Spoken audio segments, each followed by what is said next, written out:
یہ اللہ کے نبی کے دلارے ہیں، یہ اللہ کے نبی کے پیارے ہیں، یہ اللہ کے نبی کے ساتھی ہیں۔ تو بتاؤ، جو نبی کا رفیق ہو، نبی کا ساتھی ہو، نبی کی سنتوں پر عمل کرنے والا ہو، نبی کی سنتوں پر مر مٹنے والا ہو، اہل سنت والجماعت ان سے محبت و عقیدت رکھتے ہیں، اور ان سب کو جو ہے کسی کو بھی فاسق فاجر نعوذ باللہ تصور نہیں کرتے، کسی کو منافق نہیں مانتے، سب کو ایمان والا اور جنتی مانتے۔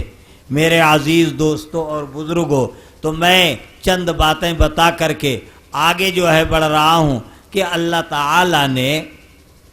فرمایا کہ فَبِمَا رَحْمَةٍ مِّنَ اللَّهِ،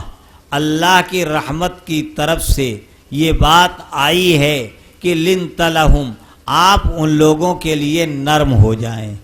آپ ان لوگوں کے لیے نرم ہو جائیں۔ کیوں؟ آپ کے اندر نرم خوئی ہونی چاہیے۔ کس کے اندر؟ سید الانبیاء تاجدار مدینہ جناب محمد الرسول اللہ صلی اللہ تعالیٰ علیہ وسلم کے اندر۔ کیوں؟ یہ ایک ایسی صفت ہے نرم خوئی کہ اگر یہ چیز رہے گی تو لوگ جڑتے چلے جائیں گے، اور اگر بدخوئی رہی، اللہ نے کیا فرمایا؟ وَلَوْ كُنْتَ فَظًّا غَلِيظَ الْقَلْبِ، اگر آپ سخت دل ہو جائیں، آپ بدخو ہو جائیں، آپ کے اندر بدخوئی آ جاتی تو لَنْفَضُّوا مِنْ حَوْلِكَ، تو وہ لوگ آپ کے ارد گرد سے بھاگ جاتے، کوئی بچتا بچاتا نہیں۔ آج ہمارے اندر کہاں چلی گئی نرمی؟ کہاں ہم معافی اور ہم عفو درگزر کا کام کیوں نہیں کرتے؟ کہ بتاؤ، بچپن میں ہمارا بھائی آیا اور ہم دونوں بھائی ایک آنگن میں محبت کے ساتھ کھیلتے تھے، اور کھانے کے وقت ایک پلیٹ میں دونوں کھاتے تھے، اور سونے کے وقت ایک بستر پر جا کر کے سو جاتے تھے، اور اماں ابا دونوں کے ایک، وہ امی کہتا تھا دوسرا بھی امی کہتا تھا، وہ ابو کہتا تھا تو دوسرا بھی ابو کہتا تھا، دونوں کے خاندان ایک۔ آپ بتاؤ کہ بچپن میں کھیلے ساتھ، کھائے ساتھ، آنگن میں چلے ساتھ، بستر پہ سوئے ساتھ، محبت کی تمام مثالیں ہیں دونوں بھائیوں میں، لیکن جب گھر کے اندر وہ بیویاں آئیں تو انہوں نے گل کھلایا، اور جب انہوں نے گل کھلایا تو یہ نوجوان لڑکے کہ جو دو بھائی ایک ساتھ رہتے تھے، ایک ساتھ سوتے تھے، ایک ساتھ کھاتے تھے، 40 سال گزر جاتا، دونوں میں بول چال بند ہو جاتی۔ دو بہنوں کے اندر محبت تھی، لیکن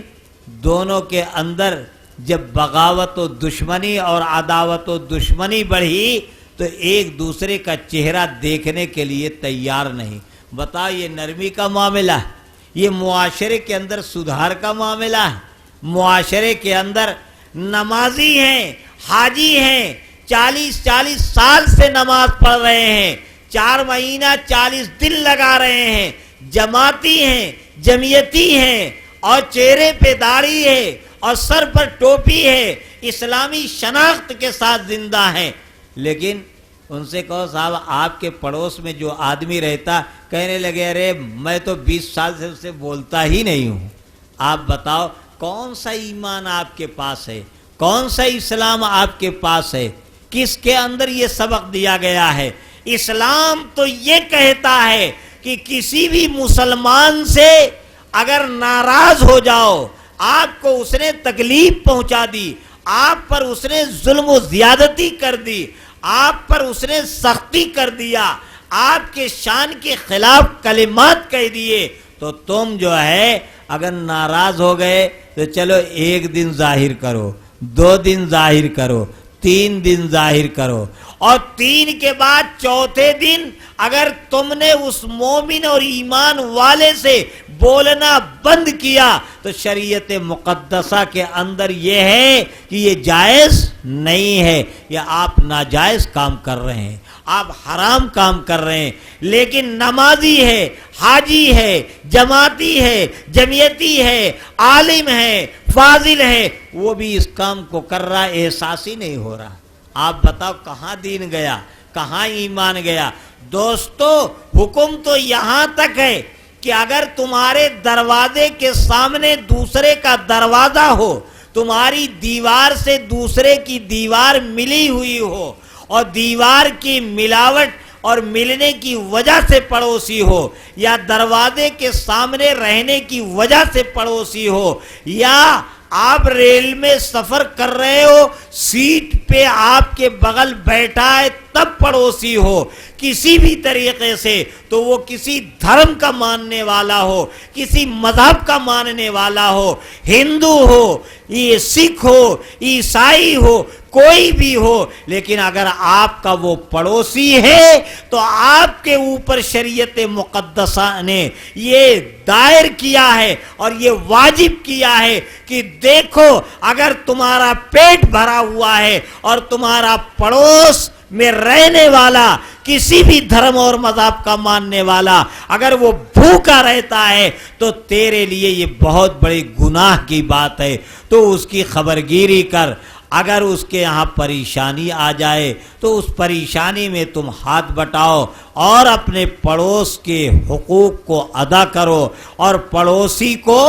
کبھی نہ اپنی زبان سے تکلیف دو، نہ ہاتھ سے تکلیف دو، نہ پیر سے تکلیف دو، نہ آنکھوں کے اشارے سے تکلیف دو، کسی بھی طریقے سے تکلیف نہ دو، اور پڑوسی کو تکلیف دینے سے اپنے آپ کو بچاؤ، چاہے وہ ہندو ہو، چاہے وہ مسلمان ہو، چاہے وہ سکھ ہو، چاہے وہ عیسائی ہو، کسی بھی دھرم اور مذہب کا ماننے والا ہو، لیکن اسے تکلیف مت پہنچاؤ۔ یہ آپ کا اسلام سکھاتا ہے، اور محبت و پیار کی باتیں یہ اسلام بتاتا ہے۔ محبت کی ہوا اور نفرت کے خلاف پرچم لہرانا یہ کون بتاتا ہے؟ یہ اسلام سکھاتا ہے۔ میرے عزیز دوستوں اور بزرگوں، آج ہم اور آپ دیکھیں اور غور کریں کہ جمعیت علماء ہند ایک مسلمانوں کی نمائندہ تنظیم ہے، اور آج کے وقت میں اگر میں یہ کہہ دوں کہ ہمارے اور آپ کے صدر محترم حضرت مولانا سید ارشد مدنی دامت برکاتہم العالیہ اس وقت قوم و ملت کی جیسی نمائندگی کر رہے ہیں، اس ہندوستان میں رہنے والی ساری تنظیمیں ان سے پیچھے ہو گئی ہیں، تو یہ جھوٹ نہیں، یہ بالکل سچ ہے۔ آپ دیکھو نہ معلوم کتنے لوگ کہ لوئر کورٹ سے حتیٰ کہ ہائی کورٹ سے پھانسی کی سزا ہو گئی حضرت مولانا مفتی عبدالقیوم صاحب کی، لیکن حضرت مولانا پورے اخلاص اور نیک نیتی کے ساتھ لگے رہے، اور لوئر کورٹ سے لے کر کے ہائی کورٹ تک مایوسی نظر آئی، لیکن اس مرد مجاہد کو دیکھو کہ قدم کو آگے بڑھاتے ہوئے سپریم کورٹ میں جا کر کے مقدمہ دائر کیا، اور ببانگے دول یہ کہا کہ مفتی عبدالقیوم صاحب جو ہیں وہ دہشت گرد نہیں ہیں، آتنکواد نہیں ہیں، ان کو غلط پھنسایا گیا ہے، اور ہندوستان کی عدالت پر ہم کو مکمل اعتماد و بھروسہ ہے، اور اس اعتماد و بھروسہ کے ساتھ سپریم کورٹ سے حضرت مولانا مفتی عبدالقیوم صاحب کئی سال 11 سال کے بعد اگر بری ہوئے ہیں تو باعزت بری ہوئی ہے۔ یہ کس نے محنت کی ہے؟ حضرت مولانا انظر صاحب جو ہے وہ بنگلور کے جو رہنے والے 19 مہینہ جیل کی سلاخوں میں پڑے رہے، حضرت مولانا سید ارشد مدنی دامت برکاتہم العالیہ نے اور ان کی تمام تنظیمیں اور جمعیت علماء ہند کے تمام کارکنان نے یہ کہنا شروع کیا کہ مولانا انظر صاحب کو غلط پھنسایا گیا ہے، اور مقدمے میں پیروی کرنا شروع کیا۔ 19 مہینے کے بعد باعزت اللہ تعالیٰ نے اسی ہندوستانی عدالت کے ذریعہ ان کو باعزت بری کیا۔ یہ ہے جمعیت علماء ہند کا کارنامہ اور کام کہ آپ دیکھو کہ آسام کے اندر خواتین 48 لاکھ خواتین کا مسئلہ، اور پورے مسئلہ جو تھا وہ 75 سے 80 لاکھ آسامیوں کی شہریت کا مسئلہ تھا۔ آپ بتاؤ اگر ان کی شہریت ختم ہو جاتی اور یہ کہہ دیا جاتا کہ یہ نمبر 1 کے نہیں نمبر 2 کے شہری ہیں اور ان کی شہریت ختم ہو جاتی، تو بتاؤ برما کے مسلمانوں جیسا حال ہوتا کہ نہ ہوتا، برما کے رہنے والوں جیسا حال ہوتا کہ نہ ہوتا، کہ ہندوستان ان کو لینے کے لیے نہیں تیار اور دوسرے ممالک بھی ان کو لینے کے لیے نہیں تیار،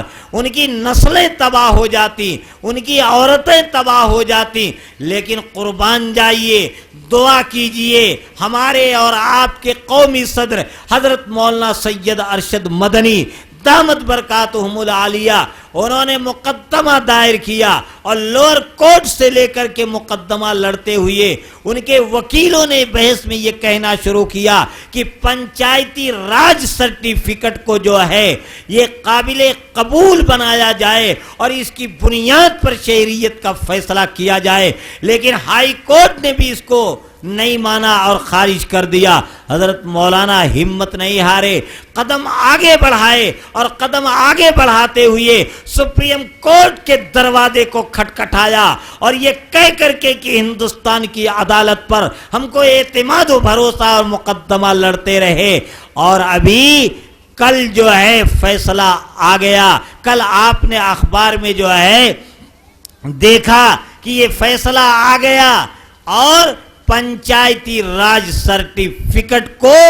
جہاں ہائی کورٹ نے خارج کیا تھا لیکن سپریم کورٹ نے اس کو تسلیم کیا۔ 48 لاکھ خواتین کی شہریت بحال ہو گئی۔ بتاؤ کہ جن کی اولاد اور وہ عورتیں اور وہ مرد، وہ لوگ کہاں جاتے، کیسے رہتے؟ قربان جائیے حضرت مولانا سید ارشد مدنی دامت برکاتہم العالیہ پر کہ انہوں نے محنت کیا، کوشش کی۔ جمعیت علماء ہند نے ان حضرات کو شہریت جو دلایا ان کے گھروں سے پوچھئے، لیکن مولانا کے خلاف FIR درج کرانے والے نے درج کرایا۔ مولانا کا پتلا آسام کے اندر جلایا گیا، لیکن وہ اس باپ کے بیٹے ہیں کہ وہ پتلا جلانے سے قدم ان کا پیچھے نہیں ہٹے گا۔ وہ اس مجاہد باپ کے بیٹے مجاہد ہیں کہ وہ FIR سے گھبرانے والے نہیں ہیں،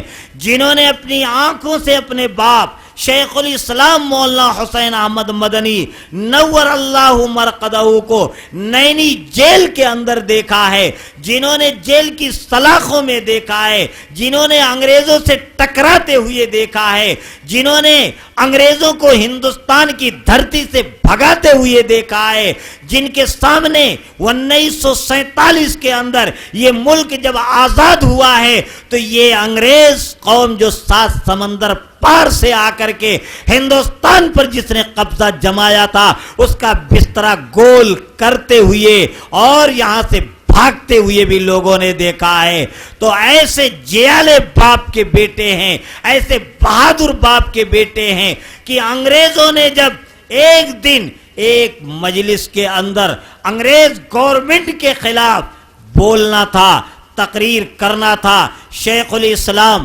مولانا حسین احمد مدنی نور اللہ مرقدہ، پنڈت جواہر لال نہرو اور سبھاش چندر بوس، اس طرح کے جو ہے بھگت سنگھ، یہ جتنے بھی تھے اس وقت کے تمام، مولانا ابوالکلام آزاد، مولانا حفظ الرحمان سیوہاروی، یہ تمام حضرات ان کو وہاں پر جمع ہونا تھا۔ شیخ الاسلام مولانا حسین احمد مدنی نور اللہ مرقدہ شاہ راہ عام کو چھوڑ کر کے اور پگڈنڈی کے راستے سے جا کے اسٹیج پر پہنچے تو نظارہ کیا تھا؟ ذرا گہرائی سے اور دل کے کان سے سنیے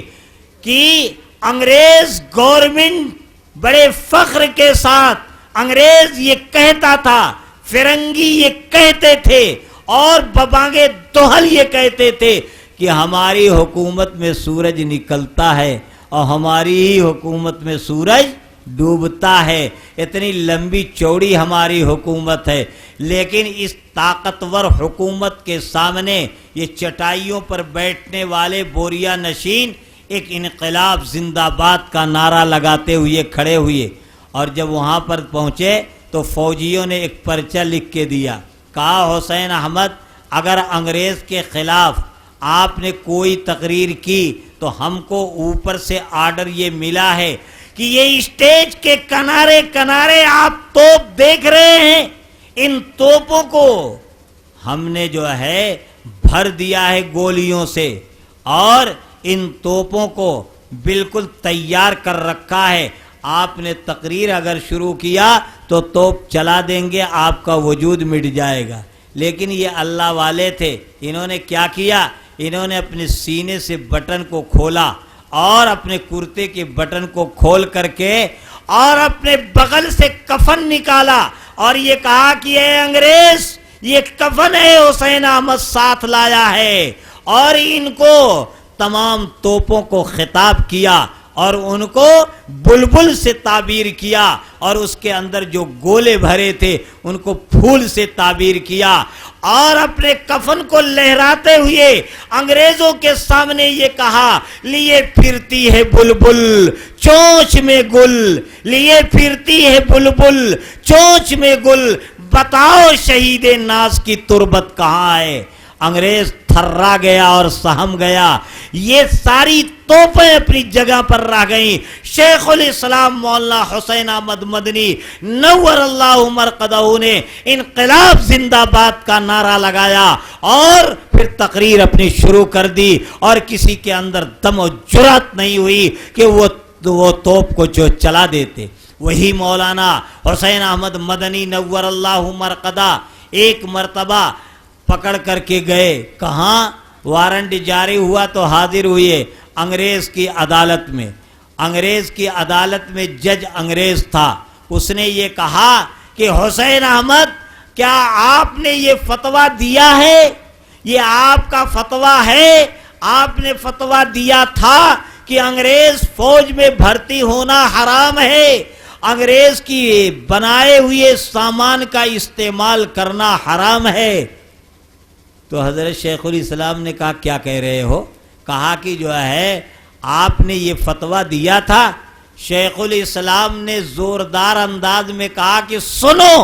فتویٰ دیا تھا نہیں، حسین احمد کا یہ فتویٰ تھا اور یہی فتویٰ ہے اور یہی فتویٰ رہے گا، تمہیں جو بھی اپنے قلم سے فیصلہ لکھنا ہو وہ تم فیصلہ لکھ دو۔ یہ تھے حسین احمد مدنی، انہی کے چشم و چراغ حضرت مولانا سید ارشد مدنی دامت برکاتہم العالیہ ہیں۔ تو بتاؤ وہ ایف آئی آر سے ڈر جائیں گے؟ وہ پتلا جلانے سے ڈر جائیں گے؟ ایسے مجاہد باپ کا بیٹا مجاہد ہے اور یہ کسی سے بھی ڈرنے والا نہیں۔ آخرکار یہ مقدمہ لڑتا رہا اور ایک دن آیا کہ آپ اخبار پڑھے ہوں گے کہ اخبار کے اندر مرکزی سرکار کو بھی اس عدالت نے، سپریم کورٹ نے پھٹکار لگائی اور صوبائی سرکار کو بھی پھٹکار لگائی اور فیصلے کو محفوظ کیا، اور وہ فیصلہ آ گیا، اور وہ فیصلہ جمعیت علماء ہند جو مولانا محمود مدنی، مولانا ارشد مدنی، مولانا بدر الدین اجمل اور وہاں کی اور تنظیمیں سب نے مل کر کے جب اس کو لڑنا شروع کیا، اللہ نے کامیابی عطا فرمائی کہ نہیں عطا فرمائی؟ میرے عزیز دوستوں اور بزرگوں، تو آپ بتاؤ 12 دسمبر کو رفاہ عام کلب میں لکھنؤ میں سٹی اسٹیشن کے پاس وہی حضرت مولانا سید ارشد مدنی دامت برکاتہم العالیہ نے جو ہے ایک آواز لگائی ہے کہ اے لوگو یہاں پر آؤ، اور آ کر کے اور یو پی کے دارالسلطنت میں بیٹھ کر کے آئین اور دستور کا سبق دہرائیں، اور آئین و دستور میں دیے گئے مسلمانوں کے اور انسانوں کے جو حقوق ہیں ان حقوق کا باقاعدہ باضابطہ مطالعہ کیا جائے، اور اس آئین و دستور کی روشنی میں جو حقوق موجودہ گورنمنٹ دینے کے لیے نہیں تیار ہے، بالخصوص مسلمانوں کو نشانہ بنانے کے لیے تیار ہے، مدارس کو نشانہ بنانے کے لیے تیار ہے، مکاتب کو نشانہ بنانے کے لیے تیار ہے، علماء کو نشانہ بنانے کے لیے تیار ہے، تو آؤ اور مل جل کر کے اور قدم سے قدم ملا کر کے، زبان سے زبان ملا کر کے، اور ایک ساتھ ہو کر کے ایک آواز بن کر کے موجودہ گورنمنٹ سے آئین و دستور کی روشنی میں مطالبہ کریں کہ جو حقوق آئین نے ہم کو دیے ہیں وہ سارے حقوق ہمیں آپ دیں، اور اگر دیں گے نہیں تو ہم چھین کر کے اپنے حق کو لیں گے۔ اس کے لیے 12 دسمبر کو بلایا ہے۔ تو اے لوگوں، نوجوانوں، یہ بتاؤ کہ کیا حضرت مولانا سید ارشد مدنی دامت برکاتہم العالیہ کہ جنہوں نے جگہ جگہ قومی یکجہتی کانفرنس کر کے اور تمام مذاہب کے دھرم گروؤں کو بلا کر کے اور فرقہ پرست طاقتوں کو یہ باور کرانا چاہ رہے ہیں کہ تم سنو، ہر دھرم ہر مذہب کے پیشوا ہمارے ساتھ مل کر کے ہندوستان کو امن کا گہوارہ بنانا چاہتے ہیں، ہندوستان میں نفرت کے ماحول کو ختم کرنا چاہتے ہیں، ہندوستان کے اندر محبت کی دوستی اور محبت اور دوستی کے چلن کو عام کرنا چاہتے ہیں۔ اس کے لیے آؤ 12 دسمبر کو کہ 4 بجے شام سے لے کے 11 بجے تک یہ اجلاس عام چلے گا، اس میں شریک ہو اور مضبوطی کے ساتھ شریک ہو۔ بتاؤ آپ حضرات تیار ہیں کہ نہیں تیار ہیں؟ ابھی تو اس سے زیادہ جب جناب اسد اعظمی صاحب جو ہے شعر پڑھ رہے تھے تو ہاتھ کے بجائے کمر تک اٹھ جاتے تھے نعرہ لگاتے ہوئے، اور جب جانے کی باری آئی لکھنؤ تو آپ کو 12 دسمبر کی ٹھنڈک یاد آ جا رہی ہے، اور ایسا بول رہے ہیں جیسے ہمارے پرائم منسٹر آپ کے سروں کے پاس بیٹھے دیکھ رہے ہیں۔ آخر کیوں اتنا ڈر رہے ہو بھائی؟ اپنا حق لینے کے لیے اپنے ملک میں اگر اتنی دبی آواز کے ساتھ بولو گے تو گھر بیٹھے کوئی چیز ملنے والی ہے؟ گھر بیٹھے کوئی چیز ملنے والی نہیں۔ ارے چھوٹا سا بچہ بھی جب روتا ہے تب اس کی ماں دودھ پلاتی ہے، بغیر روئے اور چلائے اور مانگے تو اس کو دودھ ماں نہیں دیتی ہے۔ تو ہم کو اور آپ کو ہمارے پرائم منسٹر اور منتری کہاں ہمارے حقوق کو دے دیں گے؟ تو کم سے کم رونے چلانے کے ساتھ ساتھ دم خم تو بناؤ، اور نہ جا سکو تو آواز سے تو بتاؤ کہ ہم جانے کے لیے تیار ہیں۔ ارے بھائی بتاؤ جو ہے آپ جانے کے لیے تیار ہیں کہ نہیں ہیں؟ زور سے بولو جو ہے کہ جو ہے۔ ٹھیک ہے، سارے لوگ وہاں پہنچیں گے جب، تب آپ دیکھیں گے جب فرقہ پرست طاقتوں کی آنکھ میں آنکھ ڈال بھر کر ہمارا قائد اور تمام دھرم اور مذہب کے ماننے والے جو ہیں ان کے تمام پیشوا اور دھرم گرو مل کر کے جب بات کریں گے تو اس وقت پتہ چلے گا لکھنؤ کی زمین میں کہ کیسے حق کو مانگا جاتا ہے، اور جب حق ملتا نہیں ہے تو کیسے حق کو چھینا جاتا ہے۔ ہندوستان میں ہم کرائے دار نہیں ہیں، ہندوستان میں ہم حصے دار ہیں۔ ایسا نہیں ہے ہمارے آبا و اجداد نے جو قربانیاں دی ہیں، خون کے قطرے بہائے ہیں، بیٹوں کو جو ہے یتیم کیا ہے، اپنی اولادوں کو یتیم کیا ہے، اور ہماری مائیں بیوہ ہوئی ہیں، ہمارے باپ بغیر بیٹے کے ہوئے ہیں۔ تو اگر ہندوستان کی دھرتی میں 52 لاکھ مسلمان آزادی ہندوستان میں قربان ہوئے ہیں اور خون بہائے ہیں، بتاؤ کتنے علماء کالا پانی میں جا کر کے وہیں پر رہ گئے، وہیں مر گئے، کتنے جیل کی سلاخوں میں تڑپ کر کے مر گئے، تب جا کے یہ ہندوستان کی دھرتی آزاد ہوئی۔ اور آج ہم کو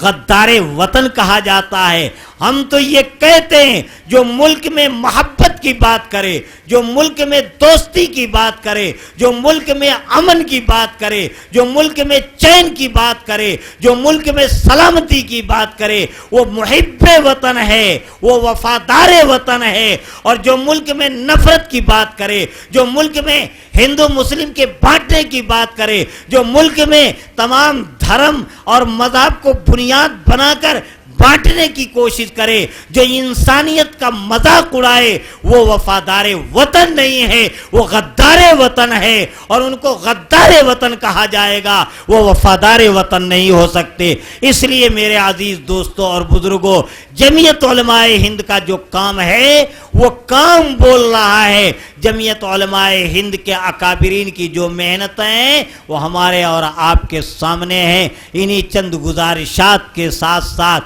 ہم نے یہ کوشش کی ہے کہ جتنے بھی عنوان تھے ان تمام عنوان سے کچھ کچھ لے لیں. اگرچہ وقت کی تنگی کی بنیاد پر جو ہے مکمل طریقے پر بیان نہ ہو سکا، لیکن ہمارے دور سے آئے ہوئے مہمان حضرت مولانا شبلی بہرائچی صاحب جو تشریف فرما ہے کہ ابھی تک تو آپ نے قرأت بھی سنا ہے، نظم بھی سنا ہے اور تقریر بھی سنی ہے. اب سب کے مجموعہ جب آئیں گے تب آپ کو پتہ چلے گا کہ اگر شعر پڑھیں گے تو آپ جتنے شعرا پڑھیں سب کو بھول جائیں گے، اور اگر قرأت پڑھیں گے تو آپ کو بہت ہی اونچے قاری جو گزرے ہیں وہ بھی یاد آئیں گے کہ ہاں قرآن ایسے ہی ہوتا ہے. اور تقریر کریں گے تو ہم کو تو بھولیں گے ہی، ہم جیسے بہت سے مقرر کو بھول جائیں گے. اس لیے دوستو جو ہے اب اس کے بعد ناظم جلسہ کے حوالے اس جلسے کو کرتے ہوئے خود جدا ہونا چاہتا ہوں یا اپنے نظام کے مطابق جلسہ چلائیں. وآخر دعوانا ان الحمدللہ رب العالمین. جزاک اللہ احسن الجزا. ماشاء اللہ حضرت والا کا بہت قیمتی بیان ہو رہا تھا جس سے ہم اور آپ مستفیض ہو رہے تھے. یقیناً جذبہ عشق و محبت میں ڈوبی ہوئی تقریر سے ہم اور آپ مستفیض ہو رہے تھے، اور صحابہ اکرام کے تذکرے سن رہے تھے. کسی شاعر نے جب حضرت ابوبکر رضی اللہ عنہ کو دیکھا تو ایک کہنے پہ مجبور ہوا، وہ پہلا مددگار پہلا صحابی، وہ پہلا مددگار پہلا صحابی، نبی نے جسے ہر قدم پر دعا دی، وہ افضل بشر بعدس انبیاء ہے، وہ جانے صداقت وہ جانے وفا ہے. فرشتے اسی کی اداؤں پہ عاشق، اسی کی نمازوں دعاؤں پہ عاشق. وہ نبیوں سے کمتر اماموں سے اعلیٰ، محمد سے ہر دم وفا کرنے والا، بشر کی شرافت کا معیار ٹھہرا، بشر کی شرافت کا معیار ٹھہرا، صداقت کا اونچا وہ مینار ٹھہرا. وہ جلتا ہوا ایک باب حرم تھا، وہ سارے کا سارا تھا قرآن جیسا، خدا کے ایک ایک فرمان جیسا. خدا اس سے راضی ہوا وہ خدا پر، کہے فرشتے آمین اس کی دعا پر. وہ کتنا بڑا ہے خدا جانتا ہے، وہ کیسے بنا ہے خدا جانتا ہے. معزز سامعین، کسی کہنے والے نے کہا، حضرت عمر رضی اللہ عنہ پہ انگلی اٹھائی اور کہا کہ عمر 2 نمبر کا تھا. میں اس سے کہتا ہوں کہ چلتے ہیں در مصطفیٰ میں، اور در مصطفیٰ میں چل کے پوچھتے ہیں آقا بتائیے عمر کیسا تھا. تو آقا کہتے ہیں مجھے رب نے جو دیا اعلیٰ دیا، حسن دیا اعلیٰ دیا، کمال دیا اعلیٰ دیا، جمال دیا اعلیٰ دیا، اخلاق دیے اعلیٰ دیے، دن دیے اعلیٰ دیے، راتیں دی اعلیٰ دی، اجواز دی اعلیٰ دی، ہر اعلیٰ چیز بن مانگے عطا کر دی. اور عمر تو وہ ہے جسے رب سے میں نے رو رو کے مانگا ہے. مرد جلال مرد ہنر بھیجنا پڑا، مرد جلال مرد ہنر بھیجنا پڑا، اونچے بدن پہ اونچا ہی سر بھیجنا پڑا. سب سے بڑے نبی کی حفاظت کے واسطے روئے زمین پہ مجھ کو عمر بھیجنا پڑا. معزز سامعین،